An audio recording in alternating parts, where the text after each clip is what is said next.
આપનું સ્વાગત છે। હું છું પંકજ શર્મા। શરૂઆત મહત્વપૂર્ણ ખબરથી। રાજકોટના ખોડલધામ ખાતે જોવા મળ્યા ખાસ દ્રશ્યો। ખોડલધામ ટ્રસ્ટના ચેરમેન નરેશ પટેલ અને જયેશ રાદડિયા એકબીજાને ગળે મળ્યા। આ પ્રસંગે મંત્રી જીતુ વાઘાણી પણ હાજર રહ્યા। ઘણા સમયથી નરેશ પટેલ અને જયેશ રાદડિયા વચ્ચે કથિત ગજગ્રાહ ચાલી રહી હોવાની ચર્ચાઓ અને અટકળો હતી અને એવા સમયે પાટીદાર સમાજના બંને દિગ્ગજો એકબીજાને મળ્યા અને ખાસ સંદેશો આપ્યો। ખોડલધામના આંગણે સમાજના બે અગ્રણીઓ એક હોવાનો સંદેશ આપવામાં આવ્યો।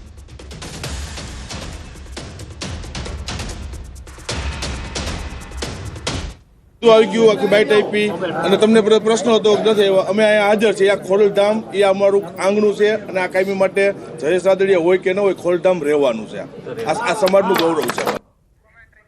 તો ખોડલધામમાં આ ખાસ દ્રશ્યો અને તેને લઈને જે પહેલા અટકળો ચાલતી હતી તેને અહીંયા પૂર્ણ વિરામ મુકાયો કે શું તેને લઈને હવે ચર્ચાઓ શરૂ થઈ છે, કારણ કે નરેશ પટેલ અને જયેશ રાદડિયા વચ્ચે ગજગ્રાહ ચાલતો હતો, ખાસ સમાજમાં લઈને, સાથે સાથે એક પોલિટિકલ બેકગ્રાઉન્ડને લઈને પણ ચર્ચાઓ ચાલતી હતી। બંને વચ્ચે ઘણા વખત ટકરાવ પણ હતા એવી વાત હતી, પરંતુ આ ટકરાવ બિલકુલ નથી એવો સંદેશો ખોડલધામથી આપવામાં આવી રહ્યો છે। બંને એકબીજાને ગળે મળ્યા અને જયેશ રાદડિયાએ કહ્યું કે જયેશભાઈ હોય કે ન હોય ખોડલધામ રહેવાનું છે અને સૌ એક જ છીએ। ગજગ્રાહની જે અટકળો હતી તેને અહીંયા પૂર્ણ વિરામ મળી ગયું છે। આ પ્રસંગે અહીંયા જીતુ વાઘાણી પણ ઉપસ્થિત રહ્યા। મોટી સંખ્યામાં આજે ખોડલધામમાં જે સમાજના આગેવાનો છે એ પણ એકત્ર થયા હતા।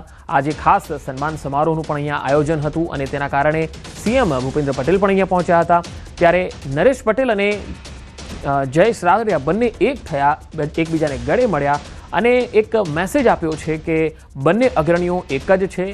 સમાજમાં આ બંને અગ્રણીઓને લઈને જે ચર્ચાઓ ચાલતી હતી, સમાજમાં ફૂટ પડવાની વાત ચાલતી હતી, એકબીજા પર પ્રહારો કરવાની જે વાત ચાલતી હતી, એક શીત યુદ્ધ કહી શકાય કે સીધો કોઈ પ્રહાર ન કરે પરંતુ શીત યુદ્ધ, શાબ્દિક યુદ્ધ જે છે પડદા પાછળ ચાલતું રહે એ ટાઈપની એક ચર્ચાઓ જે છે એ ખૂબ જોવા મળતી હતી। પરંતુ હવે આ દ્રશ્યો જે છે એ કહી જાય છે, ખોડલધામના આ દ્રશ્યો ઘણું બધું કહી જાય છે કે બંને નેતાઓ વચ્ચે કોઈ ગજગ્રાહ નથી, બંને એક જ છે અને જે અટકળો હતી એ ખોટી હતી અથવા તો પાયાવિહોણી હતી અથવા તો એવા લોકોને રસ હતો કે જેઓ આ બંનેને એક જોવા નહોતા માંગતા। પરંતુ અહીંયાથી જયેશભાઈએ એ સંદેશ આપી દીધો છે કે સમાજમાં આ બંને અગ્રણીઓ જે છે એ હંમેશા એક રહ્યા છે, એક જ છીએ। જયેશ રાદડિયા અને નરેશ પટેલ એકબીજાને ભેટ્યા અને એક અદ્ભુત મેસેજ જે છે એ સમાજને પણ આપ્યો। સાથે સાથે એ તર્ક અને જે અહેવાલો અને જે અટકળો વહેતી કરનારા લોકો હતા એમને પણ એક સંદેશો ગયો છે કે આ બંને જે અગ્રણીઓ છે, પાટીદાર અગ્રણીઓ, તેમની વચ્ચે કોઈ ગજગ્રાહ નથી। બંને એક સાથે બેઠા, એકબીજાને ગળે મળ્યા, સાથે સાથે લોકોને પણ એક મેસેજ આપ્યો કે અહીંયા કોઈ ગજગ્રાહ છે નહીં। ખોડલધામ પહેલા પણ હતું, આજે પણ રહેશે અને તેમણે એવું પણ કહ્યું કે જયેશભાઈ હોય કે ન હોય પરંતુ ખોડલધામ હંમેશા રહેશે। અંકિત મારી સાથે રાજકોટથી જોડાયા છે સંવાદદાતા। અંકિત, આ જે દ્રશ્યો ખોડલધામથી જોવા મળ્યા છે, શું એવું કહી શકાય કે બંને પાટીદાર અગ્રણીઓ વચ્ચેનો ગજગ્રાહ હવે શાંત થઈ ગયો છે, સમાપ્ત થઈ ગયો છે? જી ચોક્કસ એ જ વાત કહી શકાય કે ઘીના ઠામમાં છે તે ઘી પડી ચૂક્યું છે। ખાસ કરીને વાત કરીએ તો છેલ્લા 1.5 થી 2 વર્ષથી જે પ્રકારે વાતચીત ચાલી રહી હતી કે ખોડલધામના ચેરમેન નરેશ પટેલ અને જે પાટીદાર અગ્રણી છે જયેશ રાદડિયા, બંને વચ્ચે ગજગ્રાહ ચાલી રહ્યો છે। કથિત ગજગ્રાહની વાતો છે તે ચાલી રહી હતી, ચર્ચાઓ શરૂ થઈ હતી, પરંતુ આજે જે પ્રમાણે ખોડલધામની અંદર જે દ્રશ્યો જોવા મળ્યા છે, નરેશ પટેલ અને જયેશ રાદડિયા એકબીજાના ગળે વળગ્યા હોય તે પ્રકારના દ્રશ્યો છે તે ખાસને સામે આવ્યા હતા અને ત્યારબાદ જયેશ રાદડિયાનું પણ નિવેદન છે તે સામે આવ્યું છે કે જયેશ રાદડિયા હોય કે ન હોય ખોડલધામ હતું છે અને રહેશે। તો બીજી તરફ લેવા પાટીદાર સમાજના અગ્રણી અને રાજ્યના કેબિનેટ કક્ષાના મંત્રી જીતુ વાઘાણીનું પણ નિવેદન સામે આવ્યું છે। જે વિવાદની વાત હતી તેને લઈને તેમણે નિવેદન આપતા જણાવ્યું છે કે કેટલીક વાતો છે તે વહેતી થતી હોય છે પરંતુ તે સત્યથી તદ્દન વિપરીત હોય છે।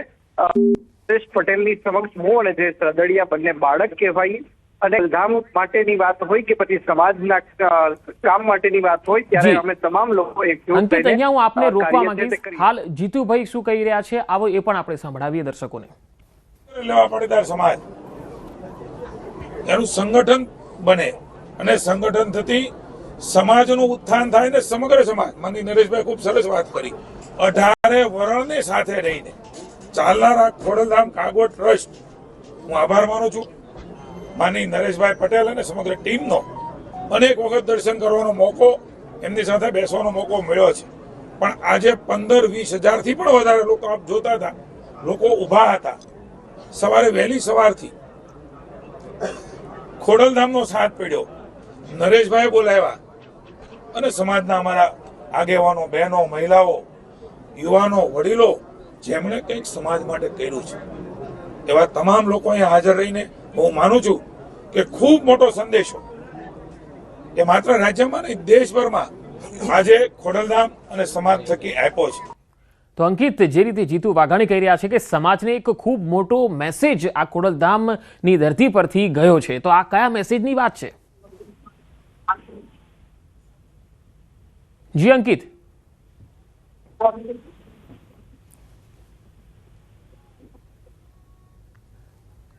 લાગે છે કે સંપર્ક કપાઈ ગયો છે. હું ફરી એકવાર સંવાદદાતા અંકિત પોપટનો સંપર્ક કરવા પ્રયત્ન કરીશ, પરંતુ હાલ જીતુ વાઘાણીએ કહ્યું છે કે ઘણી સમયથી જે સમાજમાં ગજગરા હતો, અહીંયાથી એક મોટો મેસેજ આપવાનો પણ પ્રયત્ન થયો છે અને તેમણે ખોડલધામ અને તેમના ટ્રસ્ટના જે મહાનુભાવો છે તેમનો આભાર પણ વ્યક્ત કર્યો.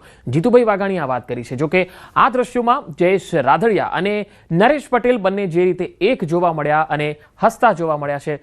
અંકિત મારી સાથે ફરી એકવાર જોડાયા છે. અંકિત, જીતુ વાઘાણીએ કહ્યું છે કે એક મોટો મેસેજ, એક મોટો સંદેશ અહીંથી આપવામાં આવ્યો છે. આ કયા સંદેશની વાત છે? જીતુ વાઘાણીએ પણ કહ્યું છે ને, સાથોસાથ મંત્રી જે કેન્દ્રીય મંત્રી છે મનસુખ માંડવિયા, તેમને પણ પોતાનું જે સંબોધન કર્યું હતું તેમાં એક વાત સ્પષ્ટપણે જણાવી છે કે આજે ખોડલધામ ખાતેથી એક મેસેજ જઈ રહ્યો છે. આ મેસેજ છે તે પાર્ટી લેવલે પણ જઈ રહ્યો છે કે જે તેની સાથે ખોડલધામ હશે. એટલે કે આમ વાત કરવા જઈએ તો આગામી જ્યારે કે સ્થાનિક સ્વરાજ્યની ચૂંટણીઓ આવી રહી છે, ખોડલધામની જો વાત કરવામાં આવે તો છેલ્લા 3 મહિનાનો જો ચિત્તાર કાઢવામાં આવે તો સૌપ્રથમ આમ આદમી પાર્ટીના નેતાઓ હતા કે ખોડલધામના શરણે જોવા મળ્યા હતા. ત્યારબાદ જે કોંગ્રેસનું શીર્ષ નેતૃત્વ છે, ગુજરાતનું હોય કે પછી કેન્દ્રનું, આ જે શીર્ષ નેતૃત્વ છે તે પણ ખોડલધામના શરણે આવ્યું હતું. અને ત્યારબાદ આજે સરકાર ખુદ ચાલીને ખોડલધામના શરણે આવી હોય અને ખોડલધામ દ્વારા તેમના માટે લાલ જાજમ પીછાવવામાં આવી હોય, આ પ્રકારનો ચિત્તાર છે તે ખાસ કરીને છે. જી અંકિત, આભાર માહિતી આપવા માટે. અને હવે વાત મોતની બ્લેક નાઇટની.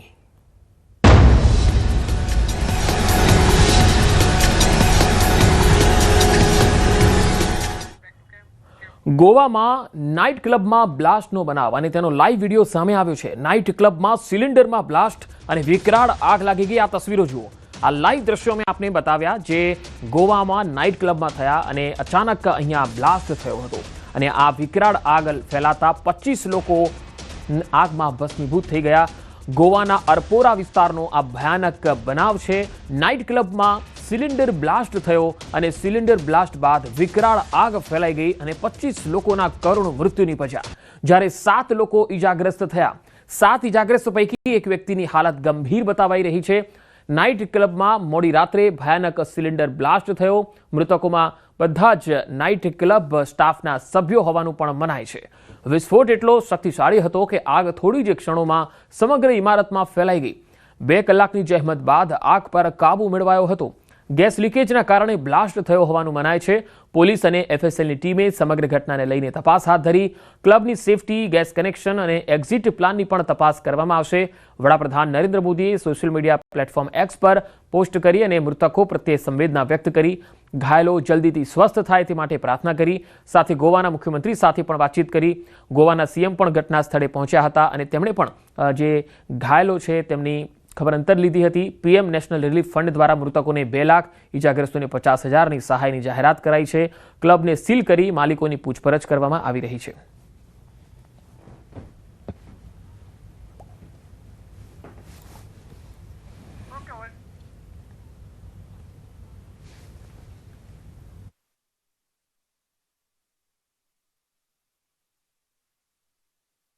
दुखद दिन है कि गोवा के टूरिज्म हिस्ट्री में पहली बार इस तरह के जो आरपोरा में लगे आग की दुर्घटना बहुत बड़ी दुर्घटना है. 25 लोगों की डेथ इसमें हो गई है. अप्रॉक्सीमेटली रात को 12 बजे इंसिडेंस हुआ. मैं खुद घटनास्थल पर रात को 1:30-2 बजे मैं पहुंचा. मैंने जाने के बाद मैंने वहाँ पे पूरी मेरे साथ में हमारे लोकल एमएलए माइकल लोबो वो भी थे. डीजीपी से लेके बाकी सभी पुलिस अधिकारी, फायर कलेक्टर्स, डेप्यूटी कलेक्टर्स, ये भी लोग वहाँ पे मौजूद थे। यानी with in half an hour में आग तो बुझाई, लेकिन जिस क्लब में ये आग की दुर्घटना हुई, जो लोग वहाँ पे थे, कुछ लोग बाहर आ सके, लेकिन बाकी लोगों को बाहर आने के लिए नहीं। તો ગોવાનો આ બનાવ જ્યાં ઘાયલોની સંખ્યા 6 બતાવાઈ રહી છે, 25 લોકોના મૃત્યુ થયા છે અને આ દુર્ઘટનામાં મૃત્યુ પામેલા લોકોમાં 4 પ્રવાસી અને 14 ક્લબ સ્ટાફનો પણ સમાવેશ થાય છે। પોલીસે ક્લબના મેનેજરની ધરપકડ કરી હોવાની પણ વાત સામે આવી રહી છે। જે રીતે વાત અત્યારે સામે આવી રહી છે કે ઘટનાની જાણકારી મળતા જ ગોવાના મુખ્યમંત્રી પ્રમોદ સાવંત અને સ્થાનિક ધારાસભ્ય માઇકલ લોબો પણ સ્થળ પર આવી પહોંચ્યા હતા। રાત્રે જ તેમણે આખી પરિસ્થિતિની સમીક્ષા કરી હતી અને આ તસવીરો તમે જુઓ, અહીંયા નાઇટ ક્લબનો શો ચાલી રહ્યો છે અને આસપાસ લોકો પણ ગોઠવાયેલા છે। તમામ લોકો આ જોઈ રહ્યા છે અને અચાનક વિસ્ફોટની અવાજ સંભળાય છે અને સિલિન્ડર બ્લાસ્ટ થાય છે। આ તસવીરો તમે જોઈ શકો છો, આ નાઇટ ક્લબની તસવીરો છે જ્યાં ગોવાની અંદર આ નાઇટ ક્લબમાં શો ચાલતો હતો અને ત્યાં આસપાસના લોકો તમામ સંગીતમાં મસ્ત હતા અને અચાનક ત્યાં વિસ્ફોટ થાય છે અને વિસ્ફોટમાં 25 લોકો કરુણ મોતને ભેટે છે।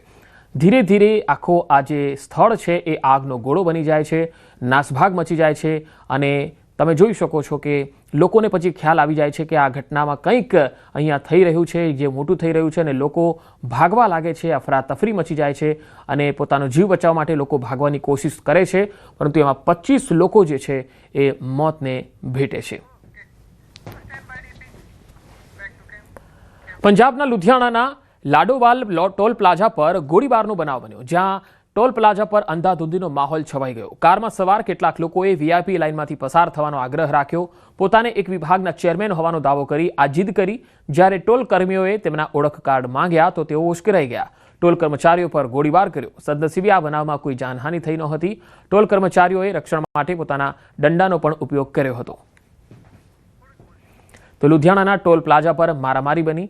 આ મારામારી એટલા માટે થઈ કારણ કે એક ગાડીમાં જે ભાઈ આવી રહ્યા હતા તેઓ કહી રહ્યા હતા કે હું તો ચેરમેન છું અને વીઆઈપી એન્ટ્રીથી મને જવા દેવામાં આવે, પરંતુ ટોલના જે પ્લાઝાના કર્મચારીઓ છે તેમણે તેમનું આઈ કાર્ડ માંગ્યું, ઓળખપત્ર માંગ્યું અને એમાં જ આ લોકો ઉશ્કેરાઈ ગયા અને તેના કારણે ટોલ પ્લાઝાના જે કર્મચારીઓ છે તેમણે દંડાવાળી કરી હતી। બંને વચ્ચે થોડી વાર માટે રકઝક પણ થઈ હતી।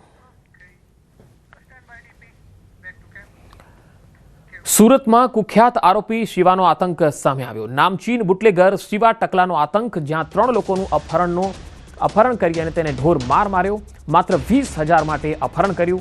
2 હત્યાની ઘટનાને પણ અંજામ આપ્યો। મૃતકના માતાએ શિવા ગેંગની કરતૂતો જણાવી। કેપિટલ સ્ક્વેર પાસે જઈ અને બેરહેમીથી ફટકાર્યા। ઢોર મારના કારણે શોએબ અને નાઝીમનું મૃત્યુ થયું। ઈસાદ નામના યુવકને ગંભીર ઈજાઓ પહોંચી। એકનો મૃતદેહ ગોડાદરા અને અન્યનો મૃતદેહ નંદુરબારથી મળી આવ્યો। શિવા કુખ્યાત આરોપી છે અને અગાઉ પણ તેના સામે અનેક ગુનાઓ નોંધાયેલા છે। પોલીસ પર હુમલાના ગુનાઓ પણ શિવા ટકલા સામે નોંધાઈ ચૂક્યા છે। ગોડાદરા પોલીસે દર મહિને હપ્તો લેતી હોવાનો આરોપ સ્થાનિક લોકોમાં છે અને ખાસ લોકોમાં આ બાબતને લઈને રોષ પણ છે। પરિવારે ન્યાયની માંગ કરી છે। 8 बजे फोन आया, मेरे लड़के ने ही बात करा। फिर मैंने पूछी उसको, बेटा तू कहाँ है? सोएब मैं कब से फोन लगा रही, मैंने तेरे को 4 बजे भी फोन लगाई। तो मेरा लड़का ऐसा आवाज बहुत कम आ रहा था उसका, धीरे धीरे बोल रहा था। तो मैंने कहा सोएब क्या हुआ तेरे को? तो बोला अम्मी ये लोग मेरे को बहुत मार रहे, मेरे से पैसे का बोल रहे, अम्मी तुम 20,000 रुपये ला दो। लाश उसके लाश देखने जैसी नहीं थी भाई मेरे बच्चे की, नीचे ऐसे 2 दांत ऐसे दिख रहे थे और ये नहीं था उसका और बाल भी नहीं थे उसके पूरे, कुछ भी बहुत ऐसा बेरहमी से ऐसा मेरे बच्चे को मार के फेंक दिए ऐसा उन्होंने। દારૂ વેચવાનું ખુલ્લેઆમ છૂટ કોણે આપી? પ્રશ્ન તો એ થાય। હું એમ માનું છું કે જેટલો જવાબદાર શિવા યાદવ છે એટલો જ જવાબદાર સ્થાનિક પોલીસ પણ છે, કારણ કે આવા રીઢા ગુનેગારને પોષવાનું કામ પોલીસ તંત્ર કરી રહ્યું છે અને કાયદો વ્યવસ્થા સુરત શહેરમાં સરેઆમ પડી ભાંગી હોય એટલે આવી રીતે ક્રૂર રીતે, અતિ અમાનવીય રીતે જે હત્યા થઈ છે શોએબની અને નાઝીમની। સુરતમાં નકલી કિન્નર મામલે મારામારીનો એક વિડીયો વાયરલ થયો। બારડોલી તાલુકાના સરભોણ ગામમાં લગ્ન પ્રસંગમાં નકલી કિન્નર બની અને પૈસાની માંગ કરતો હોવાની જાણ થતાં સ્થાનિકોએ બારડોલીના કિન્નરોને આ અંગે માહિતી આપી। જે બાદ બારડોલીના કિન્નર અને તેમના સભ્યો સરભોણ ગામે પહોંચી ગયા અને આ નકલી કિન્નર બની અને પૈસા માંગતો હતો એવા 2 લોકોને ઢોર માર માર્યો। નકલી કિન્નરોએ જાહેરમાં મેથી પાક આપ્યો. મેથી પાક આપ્યા બાદ ડુપ્લિકેટ કિન્નરે માફી પણ માંગી લીધી. તો આ ડુપ્લિકેટ કિન્નર છે જેઓ પૈસા માટે કિન્નર બની ગયા અને લગ્ન પ્રસંગમાં પહોંચીને પૈસા માંગવા લાગ્યા. આ સ્થિતિ છે. કેવી ઘટનાઓ હવે સામે આવી રહી છે કે લોકો હવે નકલી કિન્નર બનીને અને પૈસા માંગી લે છે અને પછી અસલી કિન્નરના હાથે મેથી પાક પણ ખાઈ લે છે. લેવા તો પૈસા ગયા હતા પરંતુ માર ખાઈને પાછા આવ્યા. અને એટલું જ નહીં, આ સરા જાહેર સરઘસ નીકળ્યું એ નફામાં. સુરતમાં બાકી બિલના પૈસા માટે અપહરણ અને મારામારીનો બનાવ બન્યો. વેસુ વિસ્તારમાં 8,000 બાકી બિલને લઈ 23 વર્ષીય કાફેના યુવકનું અપહરણ અને મારપીટ કરાઈ હોવાની ફરિયાદ થઈ. મેડેનિયન કેફેમાં કામ કરતા 23 વર્ષીય યુવકે વેસુ પોલીસ સ્ટેશનમાં FIR નોંધાવી, જેમાં કેટલાક યુવકોએ તેનું અપહરણ અને હુમલાનો આરોપ લગાવ્યો. આરોપ છે કે વિવેક જૈનનું છેલ્લા 2-3 મહિનાથી કેફેનું ₹8,000નું બિલ બાકી હતું. જસ્મીને છેલ્લા અનેક દિવસોથી વિવેકને ફોન કરીને બિલ ચૂકવવા માટે વિનંતી કરી, જે બાદ વિવેકે પોતાના મિત્ર દીપક જૈન સાથે મળી તેને માર માર્યો. આ મારપીટ દરમિયાન વિડીયો રેકોર્ડિંગ પણ કરતા હતા. વેસુ પોલીસે વિડીયોના આધારે તપાસ હાથ ધરી.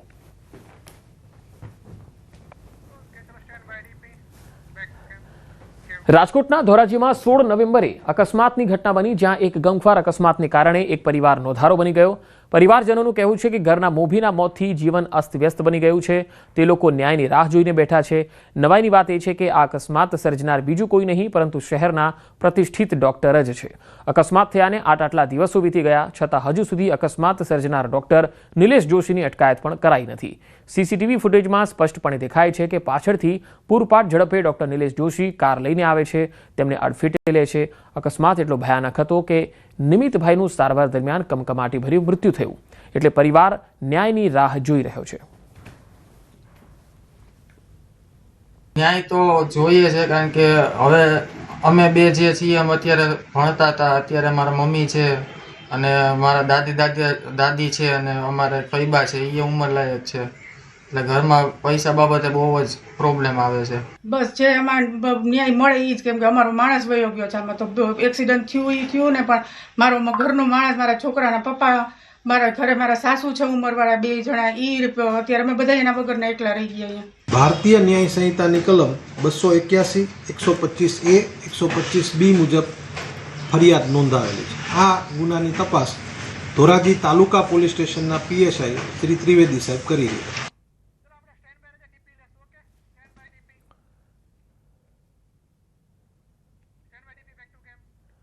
કેન્દ્રીય ગૃહ અને સહકારિતા મંત્રી અમિત શાહ દ્વારા સાઉથ બોપલમાં પાર્કનું ઉદ્ઘાટન કરવામાં આવ્યું. PPP મોડલથી બનાવાયેલ પાર્કમાં તમામ સુવિધાઓ ઉપલબ્ધ છે. ગાર્ડનમાં અલગ પ્રકારના વૃક્ષો અને છોડવાઓ, તો સિનિયર સિટીઝન્સ માટે પેવેલિયનની વ્યવસ્થા, બાળકો માટે પ્લે એરિયા પણ છે. પેટ ડોગ માટે પેટ પાર્ક પણ બનાવવામાં આવ્યું છે.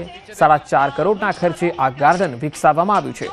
સરખેજ ગામ ખાતે શ્રી ક્ષેત્ર સરોવર અને વસ્ત્રાપુર ખાતે ભક્ત કવિ નરસિંહ મહેતા સરોવર, વસ્ત્રાપુર તળાવ જેને રીડેવલપ કરવામાં આવેલું છે તેનું પણ લોકાર્પણ કર્યું. અન્ય ઘણા વિકાસના કાર્યોનું પણ લોકાર્પણ તેમના હસ્તે થવા જઈ રહ્યું છે. તો કુલ 1507 કરોડના પ્રકલ્પોની આજે ભેટ અમદાવાદના લોકોને મળવા જઈ રહી છે. 102 સહાયક ફાયરમેનને નિમણૂક પત્ર પણ તેઓ એનાયત કરવાના છે. હાલ અમદાવાદના સાઉથ બોપલથી જે દ્રશ્યો આવી રહ્યા છે એ ગાર્ડનના છે, જ્યાં અમદાવાદને 4.5 કરોડના ખર્ચે એક અદ્ભુત નજરાણું, એક અદ્ભુત સુંદર ગાર્ડનની ભેટ મળી છે. પ્રજાલક્ષી વિકાસના પ્રકલ્પોનું તેઓ લોકાર્પણ કરી રહ્યા છે. ઓવરઓલ અમદાવાદના અલગ સ્થળો પર 1507 કરોડના પ્રકલ્પો છે, જેમાં એક આવાસ યોજના પણ છે. સહાયક ફાયરમેનને નિમણૂક પત્ર એનાયતનો એક કાર્યક્રમ છે, તેમાં પણ તેઓ હાજરી આપવાના છે. ગોતામાં વિકાસલક્ષી કાર્યોનું ખાતમુહૂર્ત પણ થવાનું છે. તો સાથે થલતેજના જે કાર્યો છે, થલતેજમાં EWS આવાસ છે તેનું પણ તે લોકાર્પણ થશે. નવા વાડજમાં પણ 350 EWS આવાસોનું લોકાર્પણ થવાનું છે, જ્યારે ન્યૂ રાણીપમાં ઓવરબ્રિજ નીચે સંકુલની પણ તેઓ મુલાકાત લેવા જવાના છે. જિમ્નેશિયમ અને લાઇબ્રેરીની મુલાકાત પણ તેઓ ન્યૂ રાણીપમાં લેશે. ગોતા અને જે મિની સ્પોર્ટ્સ વિકસાવવામાં આવ્યું છે ગોતામાં, તેનું પણ આજે ખાતમુહૂર્ત તેમના હસ્તે થવા જઈ રહ્યું છે. તો અમદાવાદને વિવિધ વિકાસ કાર્યોની આજે ભેટ મળવા જઈ રહી છે. અને હાલ તમે જે તસવીરો જોઈ રહ્યા છો, આજે પહેલા 2 કે 3 કાર્યક્રમો જે છે એ તેમના હસ્તે લોકાર્પિત થઈ રહ્યા છે, જેમાં થલતેજ અને સાઉથ બોપલ બે અલગ અલગ તસવીરો આપ જોઈ રહ્યા છો. આવાસનું લોકાર્પણ જે થલતેજમાં આપ જોઈ રહ્યા છો, EWS આવાસનું લોકાર્પણ તેમના હસ્તે થઈ રહ્યું છે, જ્યારે સાઉથ બોપલમાં જે PPP મોડલ આધારિત જે ગાર્ડન તૈયાર કરવામાં આવ્યું છે 4.5 કરોડના ખર્ચે, જેને ઓક્સિજન પાર્ક એવું નામ પણ આપવામાં આવ્યું છે, ઇલેક્ટ્રોથર્મ પાર્ક પણ કહેવાય છે, તેનું જે છે એ લોકાર્પણ આજે તેમના હસ્તે થવા જઈ રહ્યું છે.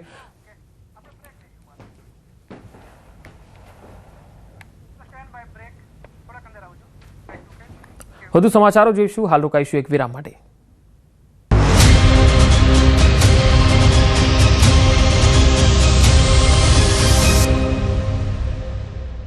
રાજ્યમાં તાપમાનનો પારો ગગડ્યો. 12.6 ડિગ્રી તાપમાન સાથે નલિયા સૌથી ઠંડુગાર, જ્યારે ડીસામાં લઘુત્તમ તાપમાન 13.8 ડિગ્રી નોંધાયું. વડોદરામાં 14 ડિગ્રી, અમરેલીમાં 15 ડિગ્રી તાપમાન નોંધાયું. શ્રીનગરમાં -3 ડિગ્રી પહોંચ્યું તાપમાન. સ્થાનિકો ફેરન તાપણી કરતા જોવા મળ્યા. પ્રવાસીઓ લાલચોકમાં ગરમા ગરમ ચાની મજા માણતા દેખાયા. આગામી દિવસોમાં ઊંચાણવાળા વિસ્તારોમાં હિમવર્ષાની આગાહી. કાશ્મીરમાં જુલાઈ કલાન પહેલા જ કાતિલ ઠંડીનો કહેર. ધુમ્મસમાં લપેટાયેલું દાલ લેક અને લોકો તાપણાના સહારે તો પારો માઇનસમાં જતા નળ ટાંકી થઈ ગયા. જનજીવન અસ્તવ્યસ્ત. 1.5 મહિના વહેલી ઠંડીથી લોકો ત્રાહિમામ. શ્રીનગરમાં -4.1 ડિગ્રી સાથે હળદ થીજવતી ઠંડી. જુલાઈ કલાન પહેલા જ કાશ્મીર થીજી ગયું તો આગામી 8 ડિસેમ્બરે પહાડો પર હિમવર્ષાની થઈ આગાહી. શ્રીનગરમાં કાતિલ ઠંડીના કારણે ધુમ્મસની ચાદર છવાઈ તો લોકો તાપણાના સહારે જોવા મળ્યા. વહેલી સવારે ગાડીઓ ઉપર બરફની ચાદર અને પાણીથી જેલા જોવા મળ્યા. બાળકો અને વૃદ્ધો ઘરમાં કેદ. કારગિલમાં ભીષણ ઠંડીનો પ્રકોપ જોવા મળ્યો. તાપમાનનો પારો 0 થી 10 ડિગ્રી સેલ્સિયસ નીચે ગગડ્યો. કેટલાક સ્થળો પર પાણી પર બરફના થર જામેલા જોવા મળ્યા. દિલ્હીમાં વધતા પ્રદૂષણને નાથવા એન્ટી સ્મોગ ગનનો કરાયો ઉપયોગ. મુખ્ય રસ્તાઓ પર એન્ટી ફોગ ગનથી કરાયો પાણીનો છંટકાવ. દિલ્હીમાં પ્રદૂષણ ઓછું કરવા માટે સરકાર કટિબદ્ધ બની. નગર નિગમના કેટલાય કર્મચારીઓ રસ્તાઓ પર પાણીનો છંટકાવ કરતા જોવા મળ્યા. દિલ્હીમાં વહેલી સવારે ગાઢ ધુમ્મસનો કહેર જોવા મળ્યો. કર્તવ્ય પથ અને ITOના વિસ્તારમાં ચોતરફ ગાઢ ધુમ્મસની સફેદ ચાદર પથરાયેલી જોવા મળી. વિસ્તારના ડ્રોન શોટ્સ આવ્યા સામે. તમિલનાડુના થેની જિલ્લામાં ભારે વરસાદી માહોલ યથાવત. વરસાદના કારણે પશ્ચિમી ઘાટો પણ સતત પાણીનો વધારો. પર્યટકોને કુંભ કરે ઝરણા નજીક જવા પર લગાવી દેવાયો પ્રતિબંધ. ચક્રવાત દિત્વાથી પ્રભાવિત શ્રીલંકા માટે સાગરબંધુ પ્રોજેક્ટ. તમિલનાડુથી સાગરબંધુ પ્રોજેક્ટ અંતર્ગત તૂતુકુડી પોર્ટથી મોકલવામાં આવી રાહત સામગ્રી. અમદાવાદ એરપોર્ટ પર આવતી જતી 59 ફ્લાઇટ રદ, 35 ડિપાર્ચર ફ્લાઇટ અને 24 અરાઇવલ ફ્લાઇટ રદ. એરલાઇન્સની વિન્ડો પર પેસેન્જરોની લાગી લાંબી કતાર. અમદાવાદમાં ઇન્ડિગો એરલાઇન્સની સમસ્યાને લઈને રજૂઆત કરવા પહોંચ્યા હતા NSUIના કાર્યકર્તાઓ. એરપોર્ટ પહોંચતા જ કરવામાં આવી તમામની અટકાયત. સુરત એરપોર્ટ પર મુસાફરો પત્તે રમતા નજરે પડ્યા. ઇન્ડિગોથી મુસાફરી કરી દુબઈ જનારા મુસાફરોનો વિડીયો વાયરલ. ઇન્ડિગોની ફ્લાઇટ ડિલે થતા મુસાફરો એરપોર્ટ પર રોકાયા. રાજકોટ ઇન્ટરનેશનલ એરપોર્ટ પર ઇન્ડિગોની ખોરવાયેલી સેવા પૂર્વવત થઈ. દિલ્હીની 4, મુંબઈની 4, ગોવા, હૈદરાબાદ, બેંગ્લોરની એક ફ્લાઇટની ઉડાન યથાવત. દિવસ દરમિયાન 8માંથી 1 મુંબઈની ફ્લાઇટ થઈ cancel.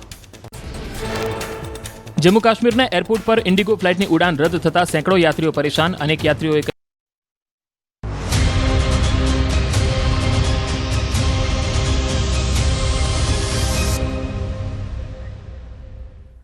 Welcome back. Gir સોમનાથના Kodinar તાલુકાના વેડવા અને ફાફણી ગામને જોડતા નવા રોડનું કામ આશરે 3-4 વર્ષથી અટકી પડ્યું છે. એક સ્થાનિક ખેડૂત દ્વારા આ કામ અટકાવવામાં આવ્યું. આ રોડનું કામ અટકી જવાથી બંને ગામના લોકોને ભારે હાલાકી પડી. બીમાર વ્યક્તિને હોસ્પિટલ પહોંચાડવા માટે લોકોને 5 થી 6 કિલોમીટરનો વધારે ચક્રાવો લગાવવો પડી રહ્યો છે. વેડવા ગામના સરપંચે આ મામલે ખૂબ રજૂઆતો કરી, છતાં પ્રધાનમંત્રી ગ્રામ સડક યોજના હેઠળ બનતા આ રોડનો 1 કિલોમીટરનો રસ્તો ટુકડો દર વખતે અધૂરો રહી જાય છે. રોડ પૈસા મંજૂર, ડામર 3 ડામર થઈ ગયો. અમે પૈસા માંગણી કરી કે આવી જશે આવ્યા નથી. અમારે માલકીન ખેતર છે. ખેતરમાંથી રોડ બન્યો છે નહીં, આ મંજૂર બીજે થયો. આ ઓલામાં અમારે લોઠા એ બનાવી ગયા. એમાં તો અમે તકરાર થઈ. હું કોર્ટમાં ગયો હતો. વાંદર ઓલા હતા 3-4 વર્ષ થઈ ગયા. 3-4 વર્ષથી આ કામ એમનું મૂકી દીધું છે. હવે એ લોકો કહે કે ખેડૂત એમ કે અમારા ખાતાનું છે.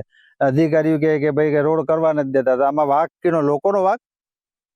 સરકારે આનો ગમે એમ કરીને નિવાડો લાવવો છે કે ભાઈ આ રસ્તો અહીંથી નહીં તો ગમે ત્યાંથી રસ્તો કાઢવો છે. આ જે રાજમાર્ગ છે એકબીજા ગામને જોડતો જૂનો રાજમાર્ગ છે. આ ગીર સોમનાથ જિલ્લાના ફાફણી અને વેળવા ગામને જોડતાનું રસ્તાનું કામ છેલ્લા કેટલાક વર્ષોથી અધૂરું હોવાના કારણે લોકોને ભારે હાલાકી ભોગવવી પડી રહી છે. હું આપને સીધા દ્રશ્યના માધ્યમથી બતાવીશ. આ જે રસ્તો છે તે વેળવા ગામથી ફાફણી તરફ જાય છે. કહેવાય છે કે પ્રધાનમંત્રી ગામ સડક યોજનામાંથી આ રોડનું કામ છે તે અનેક વખત કરવામાં આવ્યું છે, પરંતુ આ જે 1.5 કિલોમીટરનો રસ્તાનું કામ અધૂરું હોવાના કારણે અહીંના વાહન ચાલકો હોય કે પછી કોઈ દર્દીઓને લઈને દવાખાને જતા હોય, હોસ્પિટલે જતા હોય, તમામ લોકોને ભારે હાલાકી ભોગવવી પડે છે. કહી શકાય કે 3-3 ફૂટના ઊંડા ખાડાઓ છે તે પેડા છે. જોકે આ રસ્તાનું કેટલાક કારણો સામે આવી રહ્યા છે. જે પ્રમાણે આ રોડ છે તે માલિકીની જમીનમાં હોવાને કારણે જે ખેડૂત ખાતેદાર છે તે આ રસ્તાને પોતાની વળતર ન મળવાને કારણે આ રોડ છે તે બનવા નથી દઈ રહ્યા. બીજી તરફ અધિકારીઓ છે તે ખેડૂતોને લોલીપોપ આપી રહ્યાનું ખેડૂત છે તે જણાવી રહ્યા છે. બીજી તરફ ખેડૂતોનો અધિકારીનો સંપર્ક કરતા અધિકારીઓ મીડિયા સામે આવવા માટે તૈયાર નથી, પરંતુ હાલ આ રસ્તાનું નિર્માણ કાર્ય બંધ હોવાને કારણે ખેડૂતો અને 2 થી 3 ગામના જે લોકો છે તેમને ભારે મુશ્કેલીનો સામનો કરવો પડી રહ્યો છે. અને લોકો પણ હવે કહી રહ્યા છે કે આ રસ્તાનું કોઈ કાળે નિવારણ લાવવામાં આવે ને જેથી કરીને વાહન ચાલકો છે તેમને મુશ્કેલી ન પડે. દિનેશ સોલંકી, ન્યૂઝ 18 ગુજરાતી, ગીર સોમનાથ. તો આ બુલેટિનમાં અત્યારે આટલું જ. નમસ્કાર.